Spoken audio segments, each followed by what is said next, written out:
देखो प्रश्न क्या है कि क्या शून्य एक परिमेय संख्या है, पूछ रहा है। ये जो शून्य है ये परिमेय संख्या है या नहीं है। आगे लिख रहे क्या आप इसे P बट्टे Q के रूप में लिख सकते हैं, यानी जो परिमेय संख्या होती है वो एक बट्टा होता है, इसमें ऊपर कुछ लिखा हुआ होता है कुछ भी और नीचे कुछ लिखा हुआ होता है। इसका मतलब है कि ऊपर जो संख्या है और नीचे जो संख्या है वो पूर्णांक होनी चाहिए। P और Q पूर्णांक है। पूर्णांक का मतलब है पॉइंटों में नहीं होनी चाहिए संख्या। तो कोई भी संख्या तो ऊपर लिख दिया 3 लिख दो, 31 लिख दो, 131 लिख दो, कोई भी संख्या ऊपर लिख दो, माइनस की लिख दो, पॉइंटों में नहीं होनी चाहिए बस। और नीचे भी कुछ भी लिख दो, कोई भी संख्या बोलो, कोई भी संख्या बोलो। 1,25,301। ये क्या है? जो संख्या बट्टा में हम लिख सकते हैं वो पूर्णांक है, लेकिन आगे लिखा है और Q नॉट इक्वल टू 0, यानी जो नीचे Q क्या है, नीचे वाली संख्या 0 नहीं होनी चाहिए। कुछ भी लिख दो नीचे, लेकिन नीचे क्या है 0 नहीं लिखना है, तो वो संख्या क्या होगी, परिमेय संख्या। तो ये 0 है, तो इस 0 को हम क्या लिख सकते हैं कि ऊपर लिख दिया 0 और नीचे 1 2 3 4 5 6 7 8 कोई भी संख्या लिख दी, लेकिन लिखना क्या नहीं है, 0 नहीं लिखना है बस, क्योंकि नीचे वाली संख्या क्या है, Q है और Q 0 नहीं है। 0 नहीं है तो कोई भी संख्या लिख दो, ये 10 लिख दी, तो 0 में 10 का भाग देंगे तो वो संख्या क्या आएगी, 0 ही आएगी। तो जो संख्या, अब देखो ये 0 है, 0 को हम क्या लिख सकते हैं, 0 बटा कोई भी संख्या। 10 की जगह आप 101 भी लिख सकते हो, तो भी 0 आएगा। आप 2 भी लिख सकते हो, 0 के नीचे आप -2 भी लिख सकते हो, आएगा क्या, बराबर 0। इसका मतलब है 0 को हमें P बटा Q के रूप में लिख सकते हैं। तो यहां लिखेंगे 0 यानी 0 को P बटा Q के रूप में लिख सकते हैं। आप भी लिख लो, P बटा Q के रूप में लिख सकते हैं, लेकिन नीचे हम 0 नहीं लिख सकते। परिमेय संख्या का मतलब ऊपर कोई संख्या होनी चाहिए, नीचे कोई संख्या होनी चाहिए। और संख्या मतलब पूर्णांक संख्या, यानी 1 2 3 4 5 6 7 8 9 10 11 12 -1 -2 -3 -4 -5 ऊपर नीचे, लेकिन नीचे 0 नहीं होना चाहिए, ऊपर 0 हो सकता है।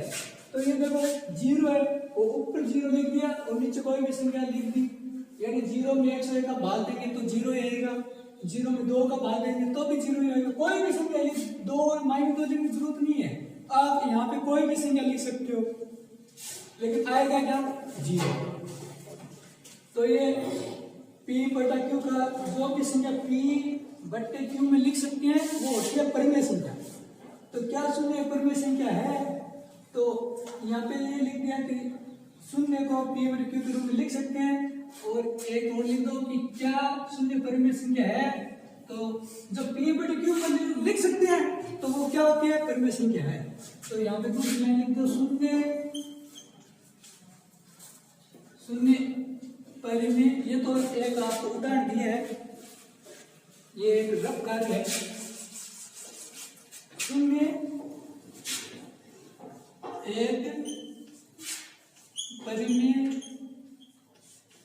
संख्या है, यानी कोई भी संख्या जो बट्टा के रूप में लिखी जाए लेकिन नीचे 0 नहीं लिखना है, तो वो परिमेय संख्या है।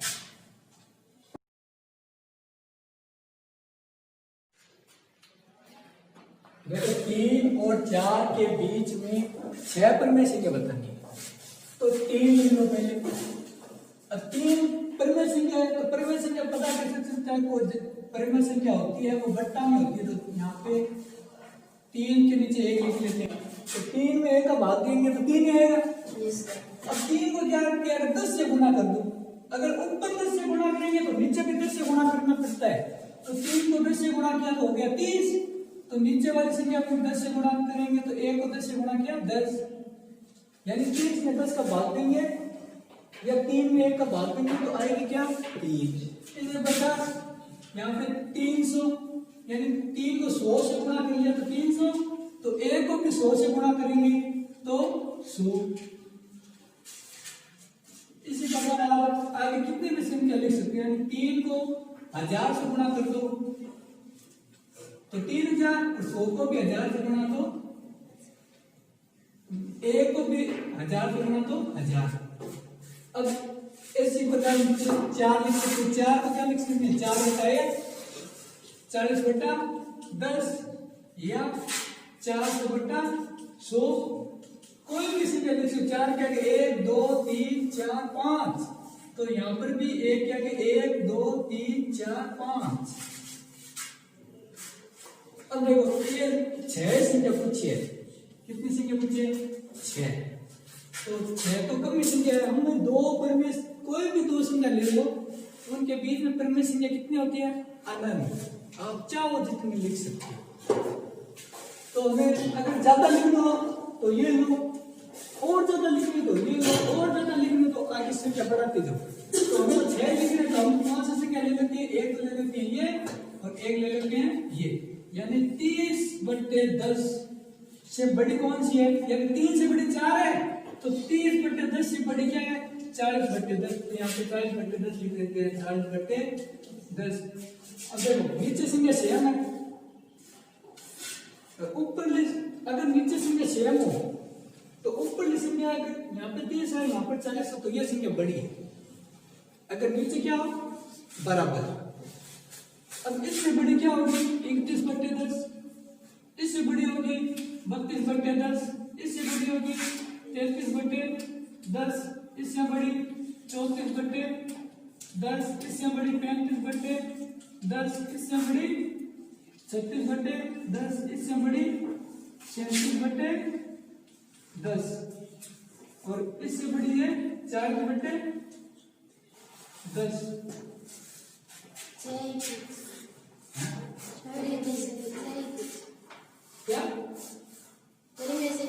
क्या आप सामने तो ये बताया आपको, जितनी पूछे उतनी लिख दो, एक ज्यादा ही तो लिखिए, कम तो नहीं लिखिए। अब देखो 30 में भाग देंगे 1 का तो होता है 30, 30 में भाग देंगे 1 का, इसको एक बार छोड़ते हैं, 30 में भाग देंगे 1 का तो आता है 30। अब देखो कोई भी संख्या में पॉइंट नहीं है तो इसका मतलब वहां पे पॉइंट है, अगर पॉइंट नहीं दिखाई दे रहा तो भी पॉइंट आगे है, तो 30 में 1 का भाग 30। अब यहाँ पे अगर शून्य 1 है तो ये पॉइंट 1 अंक चलेगा, ये तो पॉइंट है और 1 अंक इस साइड चलेगा यानी लेफ्ट साइड, तो ये पॉइंट यहाँ पे आ जाएगा। इससे बड़ी 31 में 1 का भाग दिया 31 और ये शून्य 1 शून्य है तो ये पॉइंट 1 अंक इस साइड चलेगा तो ये पॉइंट आ जाएगा यहाँ पर। इसी प्रकार 32 में पॉइंट ये जो 2 के बाद है ये पॉइंट आ जाएगा यहाँ पर। इसी पर 3.3, 3.4, 3.5, 3.6, 3.7 और अब देखो 40 में का बात है 40 और 1 शून्य है तो ये पॉइंट आ जाएगा 1 अंक इस साइड, यानी हम 2 परिमेय संख्या के बीच में अनंत परिमेय संख्या लिख सकते हैं।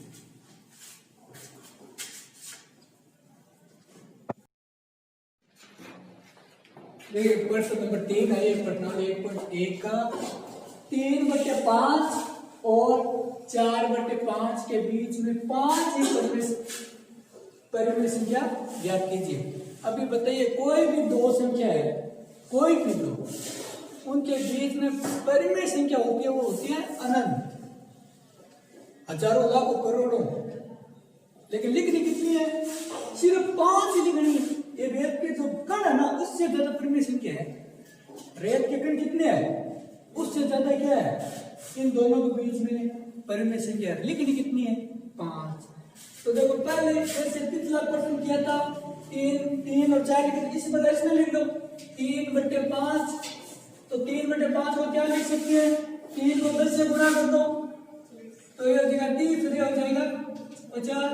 इसी प्रकार आप क्या कर सकते हो 300/500। इसी प्रकार 3000/5000। यानी अगर 3 को 10 से गुणा किया तो 30, तो ऊपर वाली संख्या को 10 से गुणा किया तो नीचे वाली संख्या को भी 10 से गुणा करना है तो 50। तो ये 30-50। अगर ऊपर वाली संख्या को 100 से गुणा करेंगे तो नीचे वाली संख्या को भी 100 से। तो इसी प्रकार की संख्या लिख लो कि 4/5 तो ये हो जाएगी 40/50 या 400/50 500 और 3000/5000। अब लिखने कितनी है 5। देखो ज्यादा लिखने हो तो ये लेती है, अगर कम लिखने तो ये ले लो बस। ये संख्या ये ले ली और ये ले ली। अब 30/50 और इससे बड़ी कौन सी है इससे बड़ी ये है।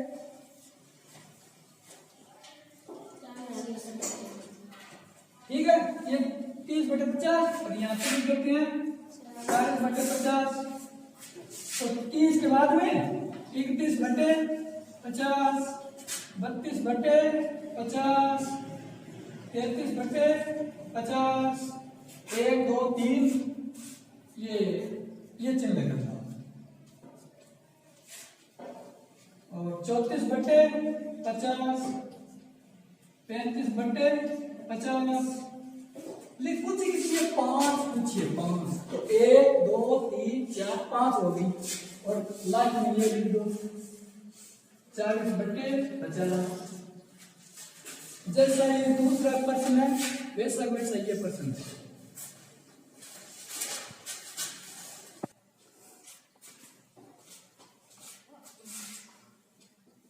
अब ये संख्या है ठीक है। अब इन संख्या को अगर क्वांटम में लिखना है तो 30 में इस 0 का 50 का भाग देना। अब 5 का ही देना देखो कि 30 में भाग देना कितने का 5। तो 5 का पार्ट बोलेंगे तो 30 आता है 6 बार में ये भाग खत्म। इसका मतलब ये क्या है यहाँ पे 6। लेकिन अभी तो 5 का भाग दिया 50 कब होता है 50 होता है 50 कब होता है 5 × 10।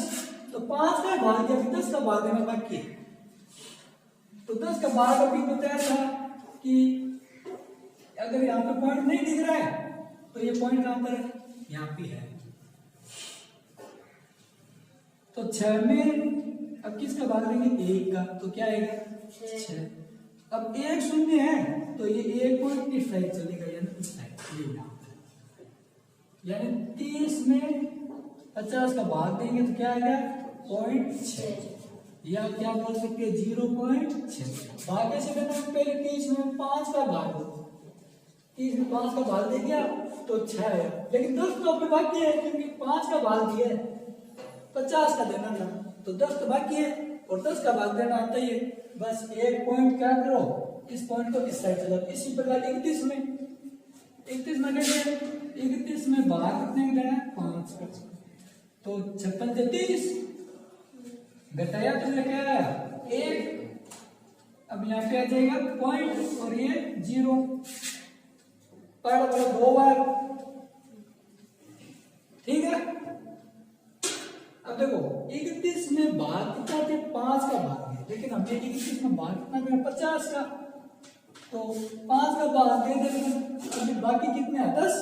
तो ये इसमें जैसे इसमें लिखा था 6/10 तो इसमें क्या लिखेंगे 6.2/10। और इसका क्या होता है अगर 0 का 1 है 1 शून्य का भाग करेंगे तो पॉइंट है ना 1 शून्य तो 1 अंक इस साइड चलेगा तो ये